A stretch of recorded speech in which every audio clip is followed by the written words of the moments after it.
Mr Searle. Thank you, Mr Chair. Good afternoon, Premier. Mr Searle. Premier, according to the Australian Energy Market Operator, New South Wales faces up to a 46% likelihood of blackouts lasting up to 6 hours after Liddell closes in 2022. And we saw how the state's power supplies were stretched on the 10th of February this year, and it really was only the curtailment of power to Tomago Aluminium that saved the state from rolling blackouts. So what is your plan to avoid blackouts from next summer? Yeah, Mr Searle, I thank you for the question, and I do believe this is one of the biggest issues, not just facing the state, but the nation in terms of energy security into the future. As we stand, New South Wales is the most resilient state when it comes to sourcing energy.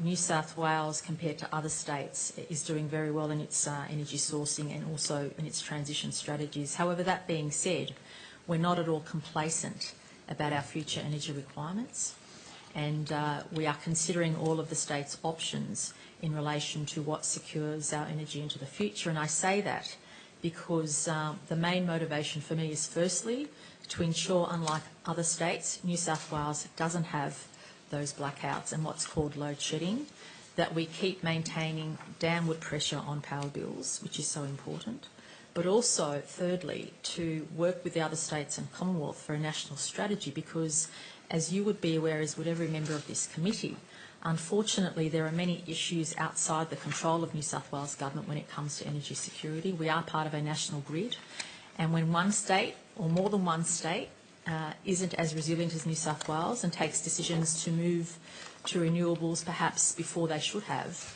that puts pressure on our system. And there's no doubt that we will work hard to do what we can within our own control to secure our energy sources, but we do also need a national approach to protect New South Wales, given the actions of other states. And we saw, for example, what South Australia's energy situation resulted in, not just for that state, but what it also meant for New South Wales, Victoria and others. Fortunately, we were able to withstand those pressures during the last summer and indeed this winter, but we are making sure that we consider all the potential options about securing our energy sources into the future, especially as the state potentially moves to other sources into the future. Well, Premier, renewable energy is only about 17% of the energy mix here in New South Wales, but on that hot day, 10 February, our reliance on renewables was up to 27%. So without renewables, we would have run out of power altogether. Can you give a guarantee that New South Wales won't suffer blackouts next summer? We're certainly working as hard as we can to maintain our position as the most resilient state when it comes to our energy sources. And in fact, the Chief Scientist has given government very good advice and recommendations on what our state needs to do moving forward. We are continually in contact with her and the task force that is set up under her to make sure that as a government we are doing all we can to maintain our resilience, but also, as you foreshadowed in your question, it is really, really important for us to work with the other states in the Commonwealth, because we are part of a national grid. We can do what we can to continue the resilience of our state, but we can't control what other states do in this environment. And when other states aren't as responsible as we are, when other states don't consider the impact of peak periods as much as New South Wales does, unfortunately that does have unintended consequences for New South Wales. So, Premier, do I understand from that lengthy answer that you won't give us a guarantee that we won't suffer blackouts next summer? Well, I'm confident that we will maintain our resilience. I'm confident that the people of New South Wales will not have to worry about that. Absolutely, I'm confident of that. I'm confident that we will maintain to manage all of our peak times, especially in the summer. To date, we've managed the winter extremely well, and we will continue to do that. But I don't think many people would have foreseen what happened in South Australia, and that did put pressure on our system, no doubt about it. But the Energy Minister, myself and all of our colleagues have been working to make sure we have the strongest resilience when it comes to our energy needs. And that's why I have to say one of the first opportunities I had on taking this position was to be in contact with the Chief Scientist to make sure that I understood not only what her advice was at the time, but also what we as a government needed to monitor and keep doing to maintain our resilience. I'm very, very confident of our position, but obviously all of us, when I say all of us, all the states and Commonwealth need to do more in terms of the future energy needs. And I don't take a back foot on that. I think it's important for New South Wales as the most resilient state and the largest state to continue to act in the interest of our citizens, firstly for energy security, but also to do what we can to put downward pressure on household energy bills. Well, I haven't heard you use the word guarantee, so I accept that you won't give that guarantee. Well, no. If I could say that there is nothing for me to be concerned about in relation to our state's energy requirements. I've not been advised. I've not been given any advice to say there's anything which requires that level of concern. But certainly, I would never be complacent.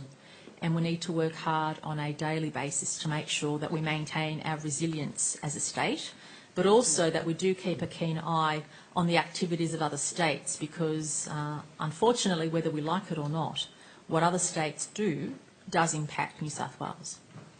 Do you intend to give financial assistance or other incentives to the owner of Liddell to keep it open beyond 2022? We've not come to any conclusions regarding that. I welcome the federal government's interests in the future of that station, that energy source, and we've not made any conclusive decisions around that. But obviously, we are interested in the federal government's announcements or statements yesterday, and we will continue to consider the best options for our citizens moving forward. Will your government look at buying a stake in Liddell? We've not come to any conclusions at this stage. Well, I'm not asking about your conclusions. I'm asking you about what options are you looking at in connection with Liddell? We are looking at a whole range of options. Can you tell us what they are, please? Sure. We're looking at options relating to the length of time that our existing energy sources will continue. We're looking at what is happening around the world and what are the best options in terms of energy sources. And of course, we're also looking at what we can do in relation to providing certainty to the market. And that is a very important thing we need to consider in New South Wales. And again, that comes to us working with the other states and the Commonwealth, because the more certainty we can give the market, the better opportunities we have in terms of knowing what our sources are in the future. And I might also ask my secretary to comment on this issue, given his interactions, because there have also been interagency workings between New South Wales and other states. Just one thing I'd add to the Premier's answer. The Finkel report was released and the federal government endorsed 49 of those 50 recommendations. One recommendation which was endorsed, which has probably received less attention publicly than it might have, is a recommendation to introduce a generator reliability obligation, which essentially would be providing an obligation for backup dispatchable power to support renewables. And the Commonwealth haven't finalised the design detail of that, but I think any response that you would consider in energy security will need to take into account the design details of that. So we certainly engage with the Commonwealth, both through formal COAG processes, but through other official processes on the design of those schemes, because they're going to be very important for the overall landscape. What conversations have you or any person in your government had with the Prime Minister or any part of the Commonwealth Government about the Commonwealth's announcements in relation to Liddell? Well, certainly I engage with the Prime Minister and our state colleagues frequently in relation to these matters. It was a subject of COAG the last meeting we had. this issue was discussed by all premiers and the Prime Minister, and the Prime Minister did kindly let me know that he was making those statements yesterday, and I was pleased for that conversation. When did the Prime Minister let you know that? Oh, look, I'm not going to get into the details of when and how long I spoke to him, but suffice to say, I think all the premiers and the Prime Minister appreciate that we need to move forward together on this issue in some parts because, as I said, New South Wales is extremely resilient when it comes to our energy sources, far more resilient than the other states. However, we are part of a national grid, and it's important for me as the Premier of New South Wales to maintain dialogue not just with the Prime Minister but with my other state colleagues, and also to work towards national solutions which strengthen the energy sources into that grid and take pressure off New South Wales, which is the most resilient state. Premier, do you agree that increasing investment in new power generation sources and creating a stable framework for investors is required to give us that certainty and security, not trying to keep old coal-fired power stations beyond their lifespan on life support? Well, I think we need to look at a multiple range of options, and I think the mistakes that some other state governments have made is move to renewables too quickly. Now, that is clearly the case of South Australia.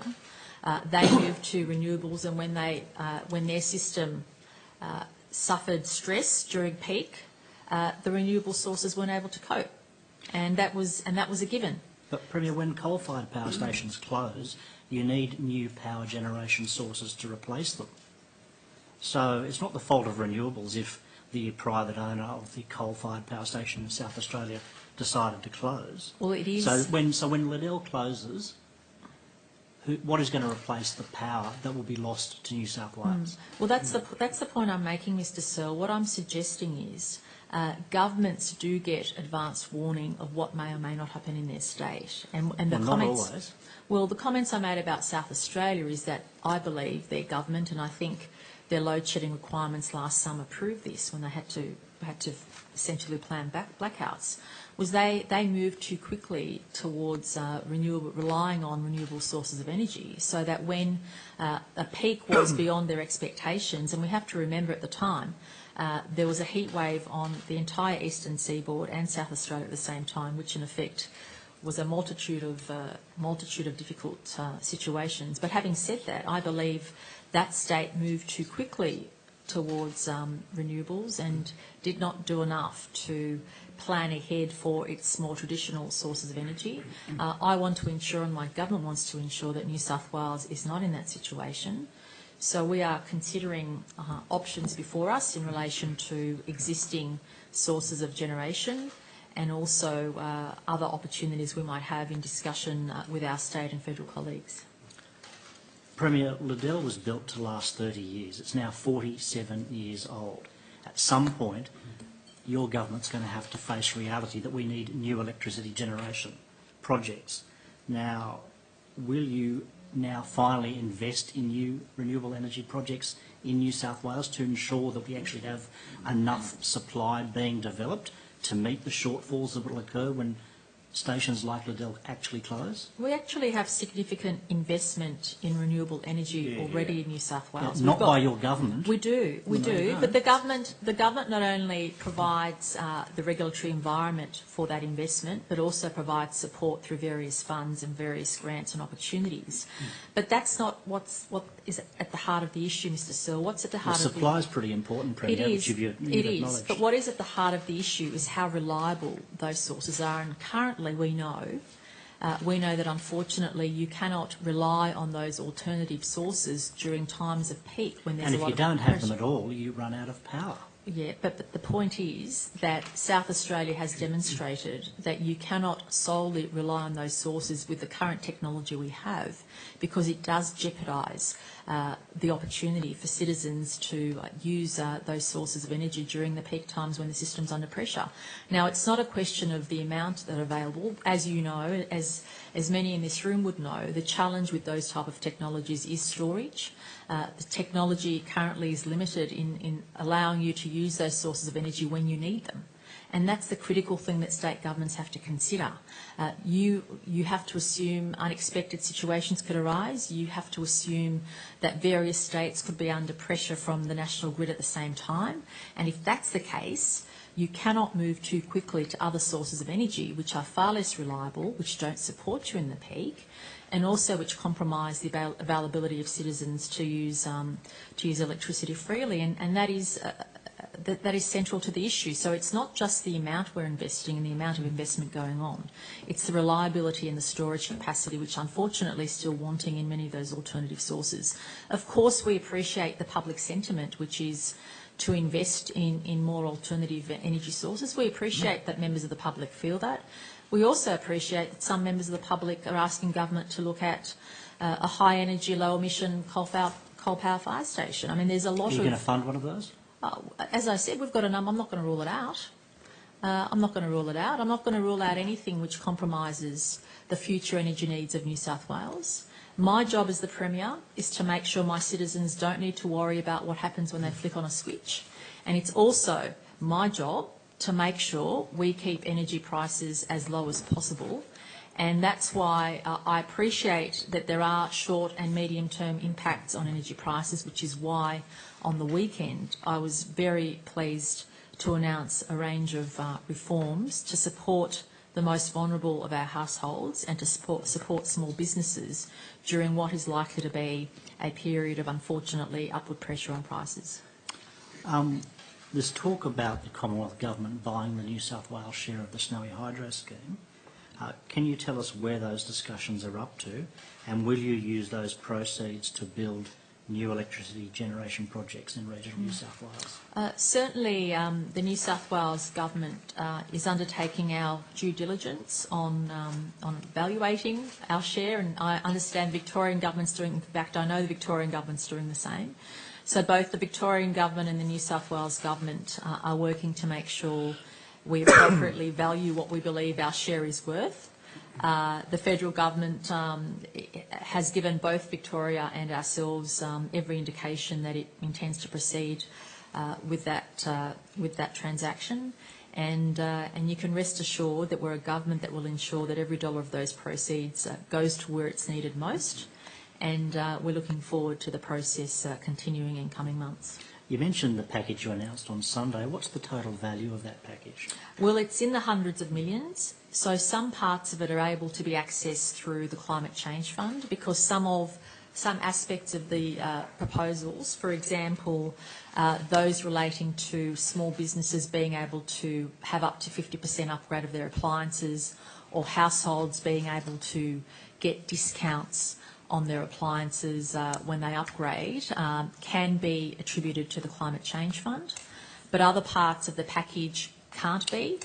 So, for example, the 20% increase in rebates that we're providing to vulnerable households, including low-income working households, all welfare recipients, seniors and anybody who on the current rebates, the additional cost of those is, I believe, around $55 million, which is from outside the Climate Change Fund, but per annum, I should say, that's per annum.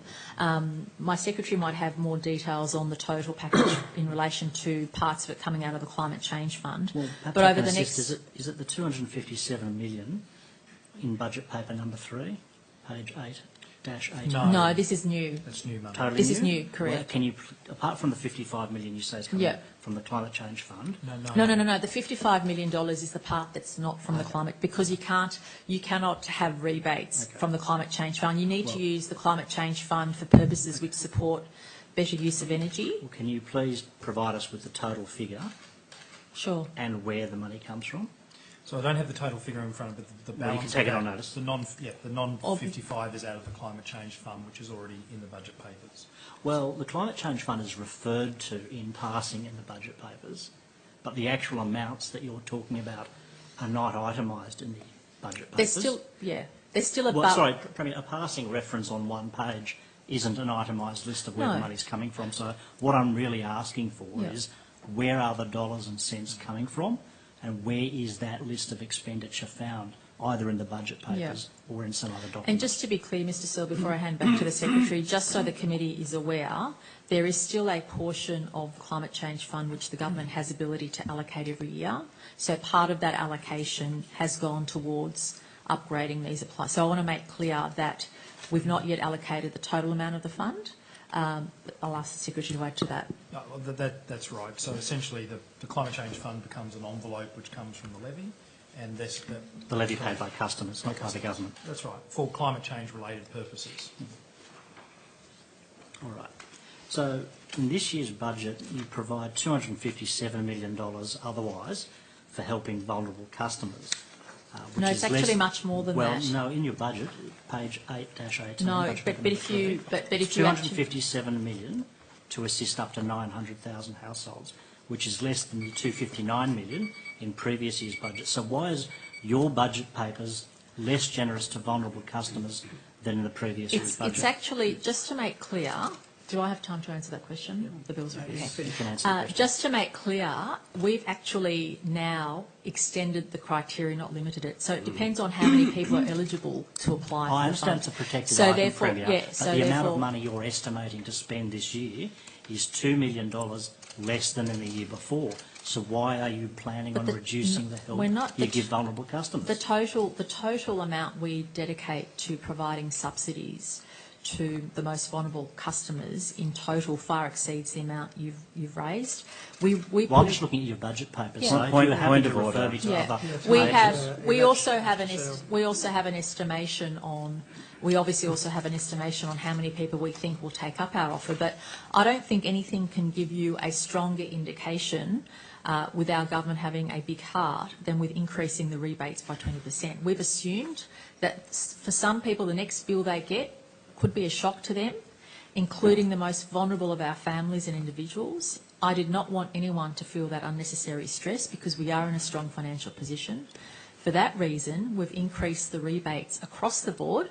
So you can quite happily add the $55 million to that 257 if you want to be so specific.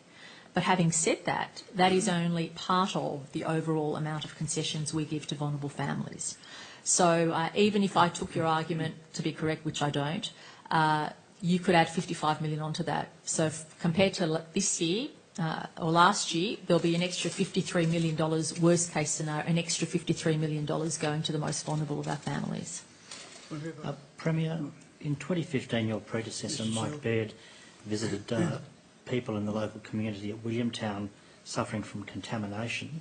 He promised $4 million so that all those living inside the red zone would be connected to town water.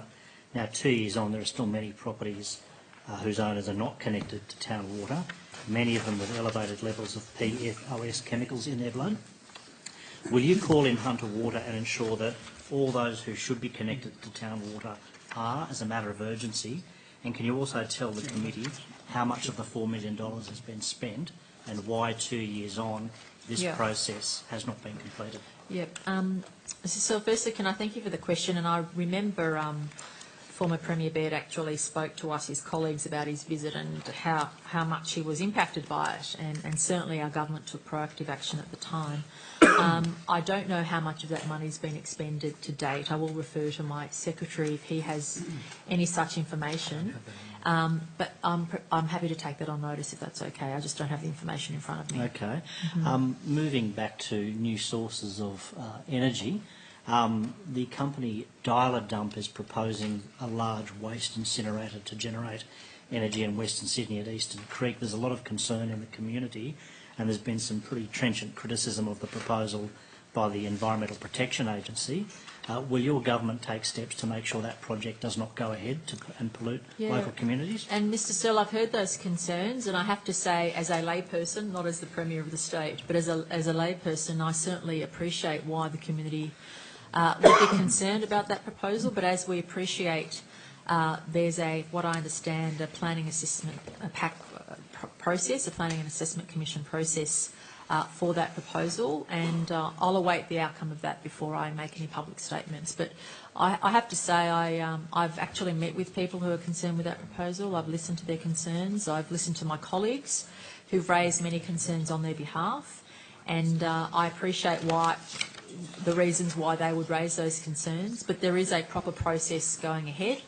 Depending on the outcome of that process, we'll consider our options, but we have to let that process take its course. Okay, so but just to be clear, you're not going to take steps to make sure that that project doesn't go ahead? Well, at the moment... You're just going to let the process take its place? Well, no. If you listen to my answer, we need to make sure the current process comes to a conclusion, and then depending on that outcome will depend on what we do. The process might determine that proposal shouldn't go ahead, in which case no further action is required. If the process suggests the proposal should go ahead, well then government can consider its options at that stage. But we'll await that outcome. I'm not sure of the timing of that outcome. I'm not sure if my secretary has any extra advice on when that timing might be. But certainly, in fact, it would be inappropriate for government to interfere in a process that's currently going on. But I have to say that I've listened to people who've raised those concerns, and certainly I want to place on the record how absolutely vigilant my colleagues have been in raising those concerns with me and in also highlighting the concerns of their communities. And we'll have something to say about that once the formal process is concluded, depending on the outcome of that process. Okay. Now, Premier, you, in relation to energy, or electricity in particular, you would agree that less supply will usually mean higher prices? Well, I'll wait till the next part of your question before I proceed to answer that one. No. Can I comment on that? It's a pretty straightforward proposition. My secretary wants No, to... my question was to you. My secretary wants to make a comment. Okay, go to the next part. When the government of which you were a part sold Wallerawang Power Station, you did not provide any mechanism to stop the new private owner closing that power station, and that cost New South Wales 1,000 megawatts of energy. So your actions in allowing that to happen cost New South Wales precious electricity supply, didn't it? Well, if you want to start that line of questioning, Mr Searle, I'd probably go back to your time in government with the solar bonus scheme, which cost billions of dollars for New South Wales taxpayers. Well, I'm talking about constrained power supply to New South Wales, so please attend to the question. Yeah. The government of which you were a part sold a power station and allowed its new owner to close it, costing New South Wales 1,000 megawatts of energy. You didn't do anything to make sure they had to replace that energy, did you? Well, certainly, Mr Searle, there's a number of things I will go through in relation to answering your question. But before I do, I know that my secretary was keen to place something on the record, so I'll ask him to do that before I proceed with my answer. Well, the thing I was going to talk about is I do think, as the Premier said before, in electricity markets, simply thinking about aggregate supply and aggregate demand doesn't get to pricing, because pricing is fundamentally about what is dispatchable at a particular point in time and a particular demand. And I think, I'm sure you're aware, Ms Searle, but you know the price in the NEM varies from $14,000 a megawatt down Sure, to but supply minus. has an impact on price. And that's because you really have to think of it when it is dispatched. On this issue of the market, I think the thing that we haven't talked about in this committee much is the architecture of the national electricity market is the primary thing driving both dispatch decisions and investment decisions. And that has been a conscious policy choice over more than 20 years now, where the market participants are responding to the incentives given by the market.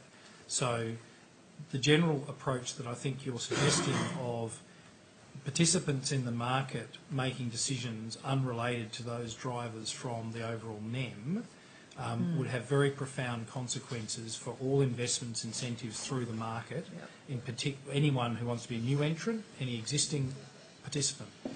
They get enormous comfort in their investment decisions by knowing what the various players are likely to do in terms of that regulatory framework, and that distinction between the government setting the regulatory framework to get the desired outcomes and allowing market participants to act within that market has been a very fundamental part of the NEM now for at least 20 years. It's been very important. And that regulatory framework in trying to bring together energy and climate has fundamentally been the NEM rules plus the renewable energy target.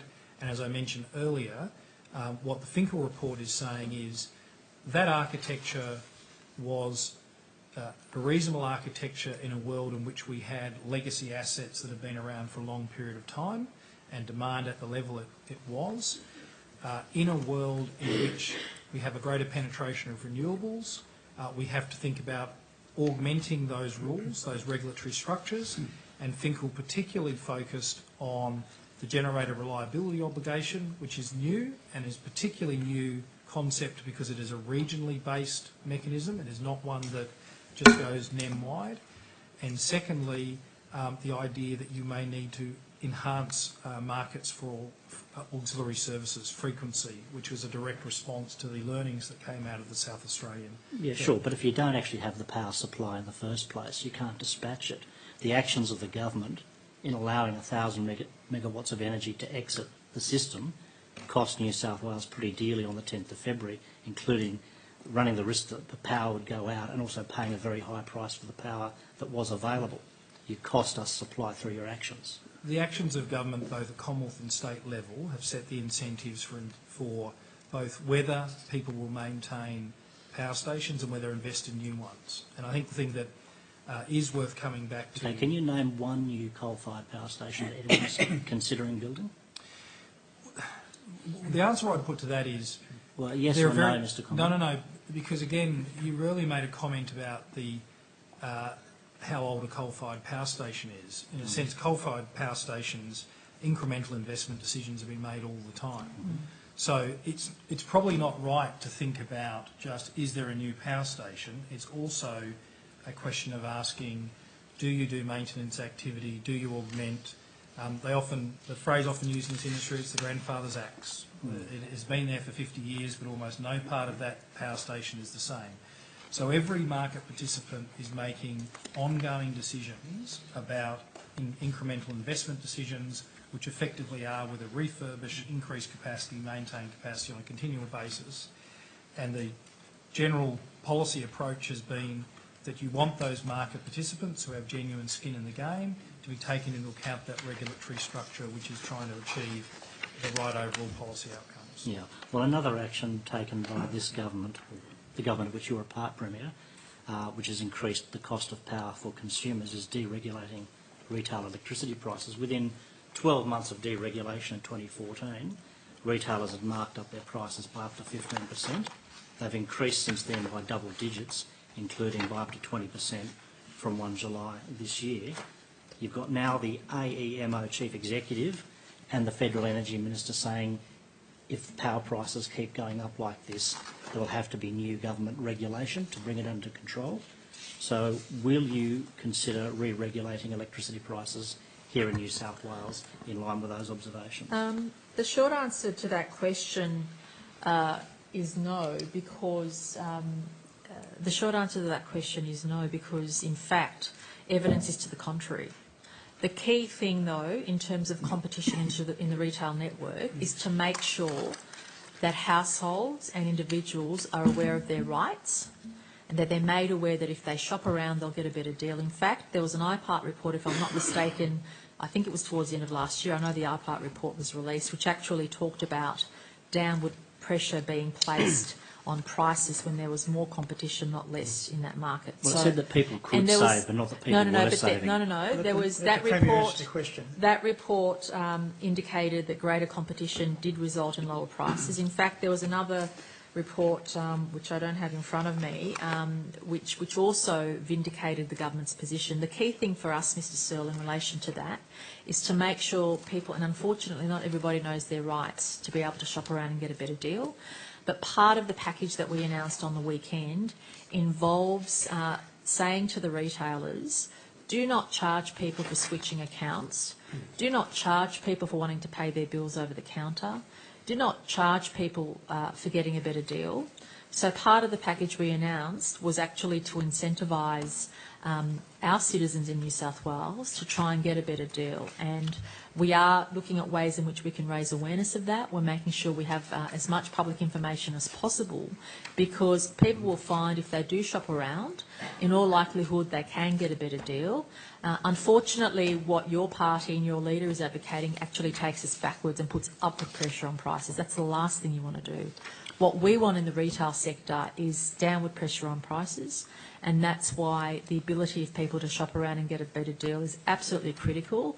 And this competition really also causes all those retailers to look at what they're offering because of people's ability to switch. And I'm very proud of the fact that we did on the weekend acknowledge that there are opportunities for people to get a better deal, and that's why we're going to enforce penalties on retailers who are not allowing people to switch without fees, or who are still charging fees for people. Some elderly people still want to pay through Australia Post, or want to pay over the counter, or want to get their bills in a paper form. We want to make sure they're not penalised for those things. So I refute is a stronger word than saying I don't agree, but I refute your opening statement about downward pressure on prices in relation to the retail market. Competition does and has demonstrated downward pressure. What is at stake, of course, what is of concern is the power generation sources. But there's no doubt that more competition puts downward pressure on prices. And what you're proposing actually puts upward pressure. In fact, it was also very interesting that in 2012, a federal Labor government inquiry actually found gold plating in New South Wales when the Labor Party was in government, which was the key reason for electricity price hikes during that time. Well, it was Premier, actually the Duffy Parry report. If it hadn't been for your intervention in the AER proceedings, prices in New South Wales would have gone down by $6 billion, but for the actions of your government. So your government again has kept prices artificially higher than they should have been. Not at all, because you made those same approaches to AER because we wanted to make sure that there wasn't a cliff whereby hundreds of employees lost their jobs. So in one breath, you were telling us no one can lose a job, and in the other breath you were saying don't appeal the AER determination, which would have caused hundreds of people... You're dodging the question, Premier. No. Your actions have kept network prices higher than they should have been. Well, you're wrong there, because network prices are legislated to come down. I said higher than they should have been under the original AER determination. You said network prices, and I'm happy to talk about network prices. Because Because of Reverend Niall's amendment, we actually legislated to make sure network prices are lower in 2019 than 2014. I just want to make that clear. But they would have been lower still under the original AER determination. No, in fact, I would ask you to refer... Well, then why did you spend all of that money going to court to stop AER determination going ahead? Point of order. The Premier is trying to answer Mr Searle's question, and Mr Searle is But not if only she allowing would, her Mr Chair. Well, she is, and you just don't like the answer. Well, no, she's not being responsive. Let the Premier give the answer, which may be different to your own proposition. Thank you. So in relation to network prices, I think the committee's agreed that it's legislated that in 2019 network prices will be lower than they were in 2014. And secondly, in fact, the Duffy-Parry report found that a series of Labor government decisions led to a $3 billion blowout in power company spending and revenue raising in New South Wales, which meant that Labor took New South Wales from the lowest electricity bills in the nation to higher than the national average. This is when you're in government. So your track record isn't one to actually look for when it comes to downward pressure. Well, and of course, Premier, you and your party went to the last election here in New South Wales promising lower electricity prices after privatisation. Now, has your electricity bill gone down? Has anyone's electricity bills gone down? we were very, very... Prices have kept going up, haven't they? We were very, very clear, and please stop misleading the public with your question, because we were very clear to say that network prices will be less in 2019. That's not the basis upon which you would put the argument. Yes, that was. We said that network prices would be less in 2019 than they were in 2014, and in fact, we promised to legislate that, which we did. And I thank the support of the Reverend Niall and his colleague for making sure that amendment was successful. It made sure that it's in black and white legislation. And in fact, I'm very proud of that fact, because we made a commitment to the community and we stuck by that commitment. But I also want to highlight the hypocrisy of the line of question when it comes to electricity prices, because under your regime, regrettably, New South Wales did have some of the highest prices in the nation compared to other states. What we're doing in New South Wales is we acknowledge there are factors within our control, and we're addressing those. There are some factors outside of our control, but the good news for households, especially those most vulnerable, is that we are taking care of them during this time when energy prices are likely to go up, by increasing rebates, by providing discounts for those people who are either in small business or individuals upgrading their appliances, but also having a heavy-handed approach with retailers who don't allow people to switch and get a better deal without incurring some penalty. And I think those type of fees that people have to pay are annoying. And we also have to acknowledge that some customers, including seniors, still prefer to pay over the counter or prefer to get a paper bill. And in those circumstances, we don't feel they should be penalised. So not only are we taking every measure we can to put downward pressure on households, but we're also putting a carrot and stick approach to retailers to say you must get rid of all those fees which add to the cost, and every dollar counts. Otherwise, you'll have us to answer to. The respected Grattan Institute found that the lack of information for customers, it's not actually, the lack of information in the hands of customers meant they couldn't easily compare between offers made by different electricity companies, retailers in particular, and also found that competition, because such a small percentage of the market actually engaged in switching, competition could actually be driving prices up. So what is your government doing to address those issues? Certainly, we've actually discussed this issue at some length. We are looking at better ways in which we can promote the rights that individuals have to get a better deal. There's no doubt that not everybody has as much information as they should when it comes to knowing their rights, because the whole point of having more competition in the retail market is to put downward pressure on prices. And it does please me when I hear people tell me that they shopped around and got a better deal, but not everybody knows they have the capacity to do that. So we do feel a responsibility to try and increase the information flow to customers, and if there's more we can do in that regard, we will. Clearly there's various information sources or various ways government touches households where we can provide that information. And we'll also consider other opportunities such as inserting a message on bills and other things we can do to make sure that people know their rights. And that is something certainly we feel strongly about. I think, as you alluded in your question, there is more governments can do. Certainly I agree that there's more we can do to make sure everybody is aware of their rights. And we are considering our options in view of the package we announced as to how we can encourage customers to be advised of their rights and how better information can be provided to them directly to make sure they do shop around, because the deals are to be had. And not only are the deals to be had, but also vulnerable families, including vulnerable families on low incomes, should know that the government has increased rebates which are effective immediately. So any family that's on a family tax benefit, or any senior that's currently on a benefit, any person receiving currently a rebate will see that amount increase. Premier, you'd be aware that in the 2007 federal election in the seat of Lindsay and in the 2015 state election in the seat of East Hills, the election was marred by the distribution of illegal and unauthorised anti-Labor electoral material. Are you aware of unauthorised and anti-Labor and homophobic materials being distributed this week ahead of local government elections in different parts across Sydney? And I've got some examples here which I'm happy to provide to the committee and, of course, to the Electoral Commissioner. I've not been following the material that's been distributed by anybody, to be honest, but what I would like to do is perhaps ask the Electoral Commissioner to respond as to how the Electoral Commission independently deals with this material and deals with this, and of course if there's any role government has to play in ensuring that offensive material, and can I say that I've been the subject of offensive material myself during the North Shore by-elections, and I would certainly hope that none of your colleagues had anything to do with that. But no. I know what it's like. But I know what it's like to be the subject of offensive material. It's not pleasant. But I would ask the Electoral Commissioner to talk about that.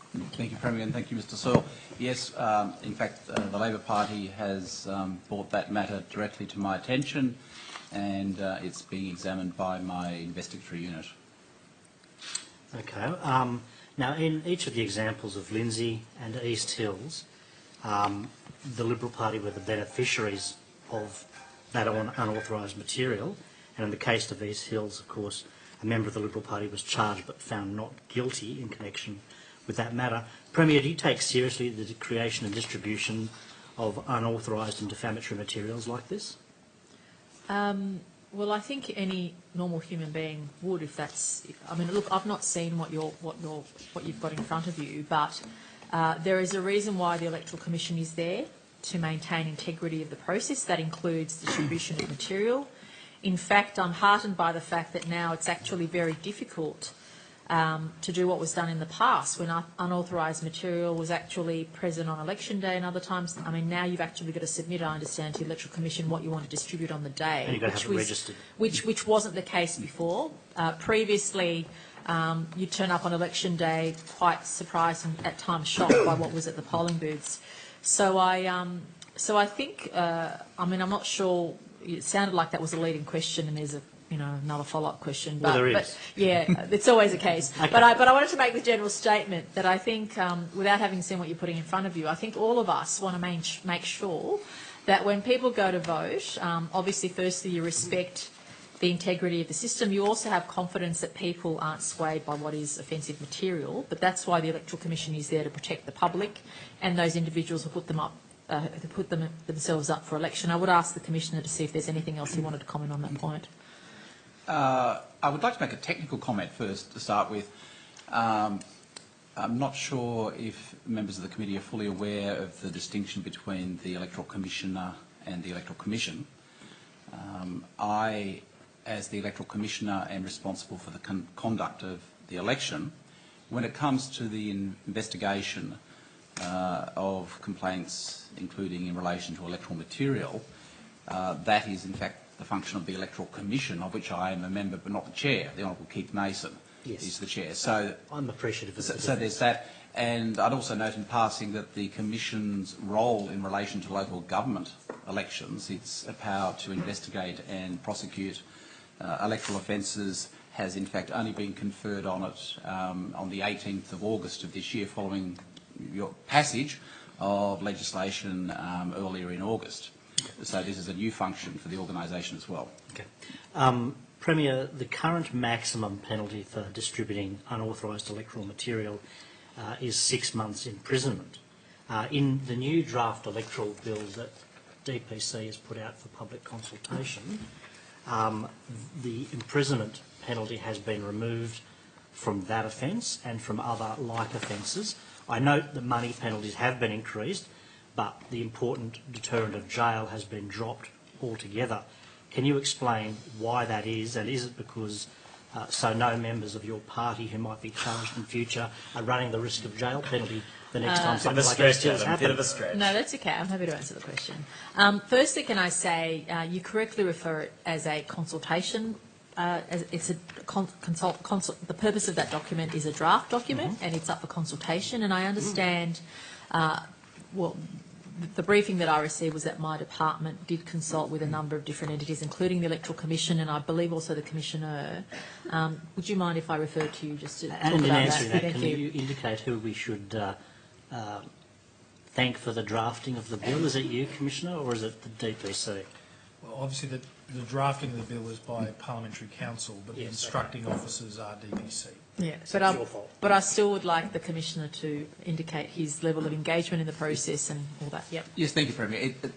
And again, this bill has been being drafted for some years. It certainly precedes my taking up the role, but I've taken an active interest in its drafting since then. As the Premier has pointed out, it's a consultation draft.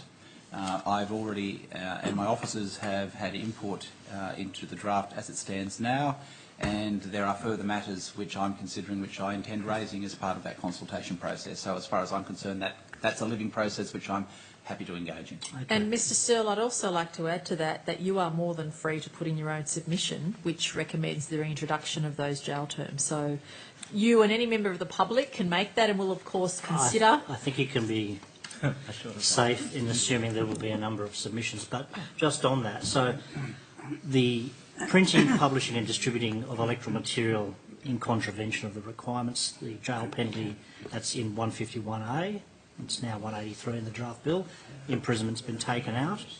The requirement to authorise advertisements on electronic billboards, digital road signs, imprisonment taken out. Distribution of electoral material unregistered on election days, jail penalty taken out. The jail penalty offence for the offence of bribery has been reduced from 3 years to 2 years, and the old harassment charge, now called somewhat grandly interference with political liberty, has also had the maximum jail penalty reduced from 3 years to 2 years. Can you tell us what is the policy thinking behind the abandonment of jail penalties in these important provisions and the downgrading of the jail penalties in those others? Yeah. Because it seems to me that these provisions are important for the integrity of the process, and they're just being seriously devalued in this draft bill, and I'd like to know where these ideas came from. Yeah, certainly.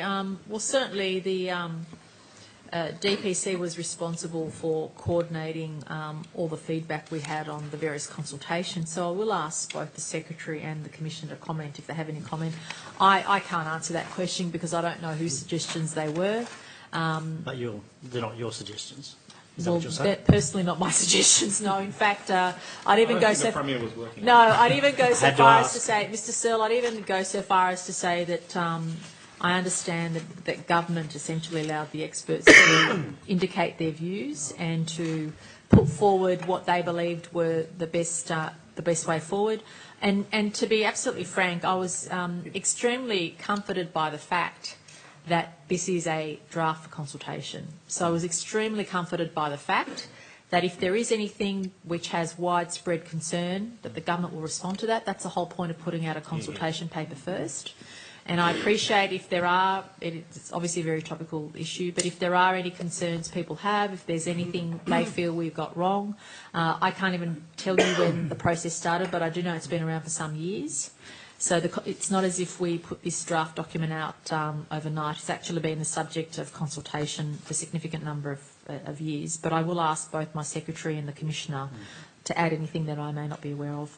The only thing I would add is that my advice is the review is largely in line with the response to the recommendation of the Joint Standing Committee on Electoral Matters, which followed both the 2011 and 2015 committees. And so what I'm happy to take on notice is the extent to which those penalty provisions are consistent with the recommendations that were made by that Joint Standing Committee on Electoral Matters. And for the sake of completeness, I'm not aware of the history of those provisions, but I'll make my own inquiries for my own elimination in the office. And if you can produce any documentation relevant to that would be very useful. The old Section 151 of the Parliamentary Electorates and Elections Act, which is I think the new 210, interference with political liberty, the old provision was quite definitive about the behaviour or misbehaviour to be captured and punished, whereas the new provision's quite broad. In relation to 210.1, which says a person cannot hinder the free exercise of the performance by another person of any right or duty relevant to an election, is it the intention in the drafting to actually reach back into and interfere in the internal workings of political parties, or is it meant to only relate to the formal electoral process? Because the drafting is pretty unclear and it's quite broad. Unless the Commissioner wants to comment, I mean, I'd have to take that on notice. I'm happy to close take to that draft. But I'd like to hear from the And Commissioner. my response is this is an excellent example where the public consultation is vital to illuminate issues like this. So I would welcome any feedback on that point. As would I. Commissioner, last year, Premier, I asked the former Premier some questions about correspondence between the Honourable Linda Volz and the Electoral Commission relating to complaints about the conduct of the election in the seat of East Hills. And I think as a result of that, Mr Schmidt, you wrote to Ms Volz on the 10th of October. Ms Volz had been informed previously that her complaint was being investigated by the Commission and she would be informed at some future point of the outcome. I think that point was confirmed in your letter. You said, I can confirm this matter is ongoing and you will be advised when it has been finalised. It's now a year later. Can you update the committee as to where that investigation is up to? I would have to take that on notice. Thank you. Please do.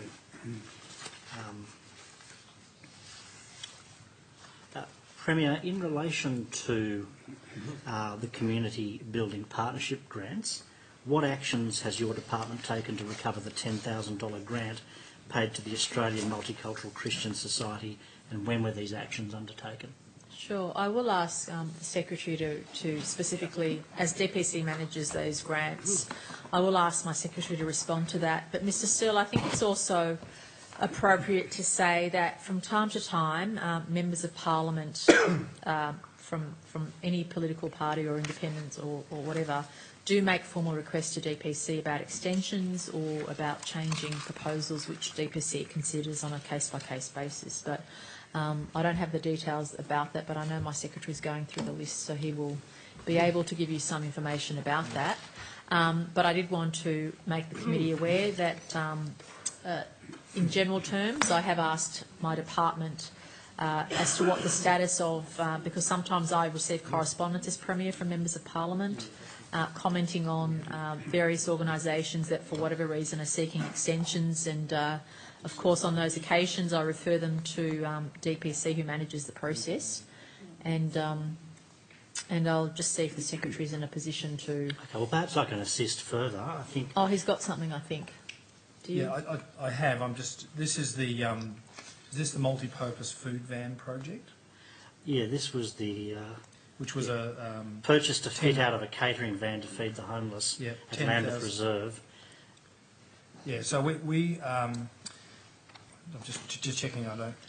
Okay, well just in relation to what the Premier said about members sometimes asking for an extension, did Glenn Brooks MP for East Hills write and ask you for an extension? Of the repayment? I don't have recollection of that. I'll have to... Well, perhaps the Secretary can answer. So I'll ask the Minister, I'm not the aware Secretary. of that, but I can advise that... notice, I think. Well, I'll just ask... I'll wait for the just Secretary in terms to of the answer. process, so... Well, in March, the government confirmed... Let the Secretary answer. Sorry. Facts which administers on our behalf the CBV program determined that they hadn't met the funding conditions, and as part of the process to legally terminate the grant and pursue repayment, letters were sent to the organisation on the 23rd of January and again on the 16th of March. Is that this year? This is 2017, and again on the 19th of May. We are currently considering court action. So we have not commenced court action yet, but we have been in correspondence with that organisation. Okay, Premier, are you aware that Liberal Party identity and convicted drug money launderer Carl Tradd is the responsible officer of this organisation with the Australian Charities Commission? I'm not aware, no. I'm not aware of any... Okay. To be honest, I'm not aware of any of those details, no. Okay, and given that Carl Tradd is a member of the Liberal Party and a close political ally of the member for East Hills, Glenn Brooks, why don't you just contact Glenn Brooks and ask him to have the money repaid? Point of order. The member is making a number of insinuations that may or may not be based on fact, and I don't think it's fair to ask the Premier things that may or may not be true. But also, can I just... No, but can I also say in generic terms, it would be inappropriate for me to deal with a matter which clearly DPC already has in hand. Well, I'm happy for DPC to handle the matter, but it sounds like the money was due to be... Well, I was... Nothing's happened all year. But can I say... it's September now, can I and say, letters were written. The Court member should action not hasn't... use estimates to make serious allegations against individuals. Can I just on the question of whether nothing has happened, I mean, we have actually been in correspondence, we have taken legal advice. I mean, one of the challenges of a program like Community Building Partnerships for Hansard, is that these are relatively small grants to organisations where we do need to balance the amount of overhead of administration we have, because the vast majority of these grants actually go to community groups with relatively low resources, and they very successfully achieve the outcomes of the program. So we are conscious of not having a disproportionate administrative burden, which might include, background checking everyone in an organisation for a $10,000 grant, because if we did that, we would spend more on grants administration than we would on the actual grants themselves. So in this case, we are now at the point of considering court action, and of course we do have to weigh up the costs of pursuing court action against the prospect of the amount of recovery. We also have to balance what that may do as a signal to other participants who might try to receive grants that don't meet the requirements. So they're the sort of considerations we have to do, which is actually commonplace in grants and other program administration when you've got to consider how you recover these monies. Okay, but these monies were given out over 3 years ago. When was the last time correspondence was exchanged in relation to this matter? So I said before the 19th of May is the last time we exchanged correspondence, which was the third letter that was provided to that organisation this year. Okay, it's now September. What have you done since the last That's what I'm exchange? saying. We're considering whether we're going to take Considering action. our position, right. Have you considered referring the matter to the police? That I'm not aware whether we consider referring it to the police. Or could I ask you to do so and to perhaps take it on notice? I'll take it on notice. Thank you. Premier, would you agree that protecting New South Wales' reputation for integrity and probity is important? What's the next question? If nothing else, you're very predictable, Mr. Searle. Oh, I'm disappointed by that. I know you're Feel disappointed free by to that. advance the contrary proposition. Can I? No. Well, can I advance this proposition to you? I'm very keen to hear part B of your question, and then I'll proceed to answer both. Okay. Are you aware of the big contradiction between the evidence given by your Resources Minister at estimates last Friday relating to whether or not there was an agreement between your government and Shenhua for the partial extension of the exploration licence? Now, the Minister and his officials say they're still considering the matter. Shenhua told the Hong Kong Stock Exchange there is a deal reached with your government. So could I ask you, as Premier and the head of the government, have you looked into this matter and who is telling the truth, the government or Shenhua? Can I say I'm not aware of any of those details, and I wasn't aware that issue was raised, and I'm happy to take that on notice. I just don't have anything to add to that. I just don't know. Yeah. Okay, and I'm happy for you to take this on notice Yeah. as well.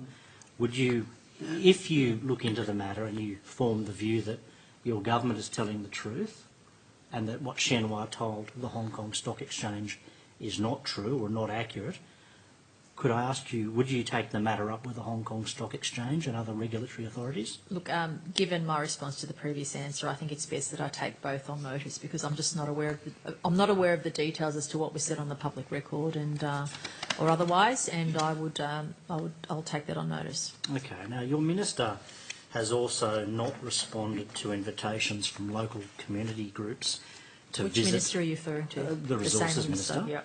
To visit the Liverpool Plains and the affected communities, the farmers and the traditional owners before he makes a final decision on whether or not to renew the remaining half of the exploration licence not bought back by your government. In estimates last week, he said he would try to do so, but he didn't make a commitment.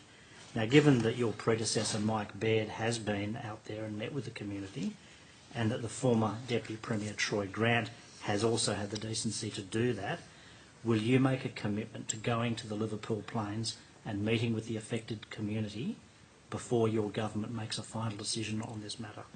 Well, you've made an assumption that I'm not aware or haven't spoken to people in that regard already. Well, you feel free to answer in any way you... I will say this, that I believe it is important for governments to consider all stakeholders and all options when they're dealing with very sensitive matters, and I'll take all those questions on notice. Premier, my question to you, perhaps to the Public Service Commissioner, relates to the People Matter Employee Survey. That survey is open to all staff across the New South Wales public sector, isn't it? Yes. And employees in statutory authorities and SOCs have taken place? Have participated? They have, although SOCs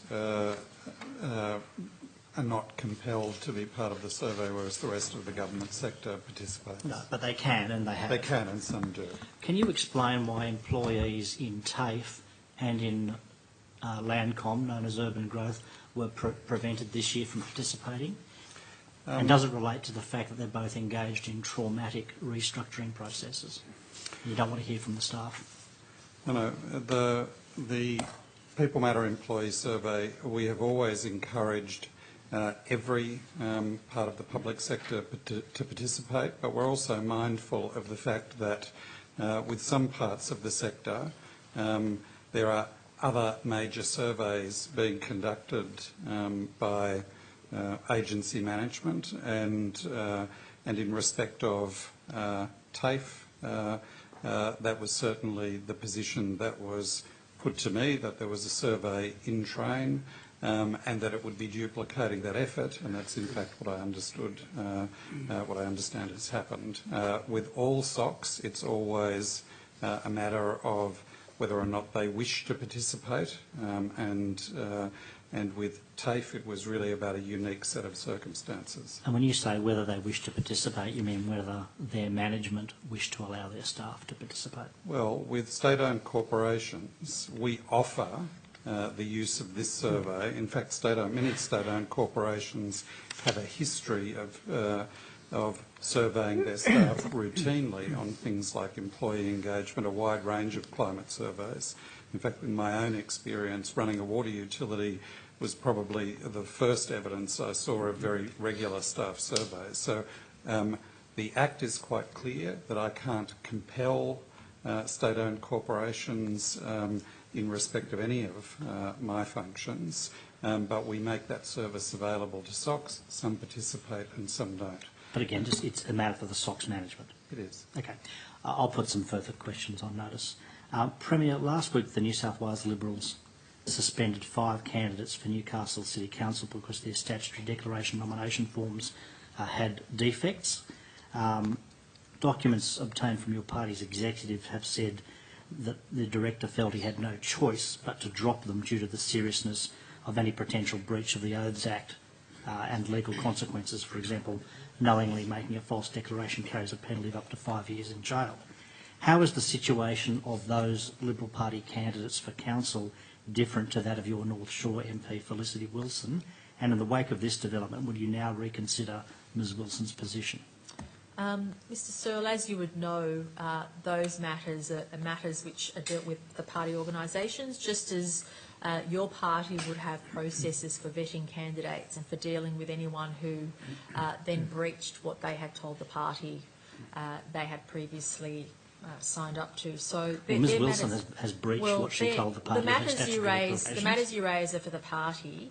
Oh, come on, Premier. You're the elected leader of the party and you are the Premier. What point of like order? Your predecessor, Point of order, Mr Mr Chairman. Of responsibility for your party's your administration. Mr Searle. The Premier was literally in the middle of a sentence. I was going to say that in all of my public life, and particularly since I've been Premier, I'm someone who deals in the facts.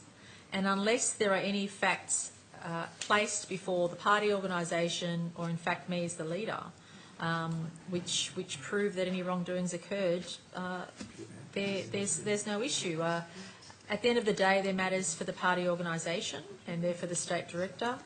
I respect his decisions, and that my understanding is you or your party leader don't go through candidate selection processes. No, but we take responsibility for the outcomes when they're matters of public controversy. Does that include Ian McDonald and Eddie Obeid? Yeah, and we've taken action against all of those people. Okay. They have been expelled from There's a lot of them to take action against. Okay. Premier, the original police investigation turned on the wrong date and the heading on the form of Ms Wilson's statutory declaration, but legal experts, have said the heading, or any defect in the heading, wouldn't affect whether the substance and content of the declaration constitute an offence. Given that, will you now refer her matter to the police to be re-examined? And if not, why not? I understand the matter was raised with police, and it's up to the police as to whether they choose to investigate or not. That was their decision. I'm not going to interfere in what the police choose. I'm not suggesting you should interfere, but I'm well, suggesting I think you should because refer the the matter police, for them so they can have another the look. police, it's not for me. The police already considered the matter and I understand chose not to proceed, and that's a matter for them. I'm not going to tell any authority what to do. I'm not going to tell any authority what not to do. Similarly, when there's matters raised before me and questions are asked about the Electoral Commission and what I will do, that's a matter for the Commission to come forward to me or to anybody else to say there's something wrong that's happened here, and until that occurs, there's no case. Well, Premier, given that the reason for standing down your Newcastle City Council candidates is the same defect as Ms Wilson committed in her statutory declaration nomination. That's an assumption you're making. Why won't you take action? That's an assumption you're making, and... well, will you at least look into the matter? No, because it's not for me to look into.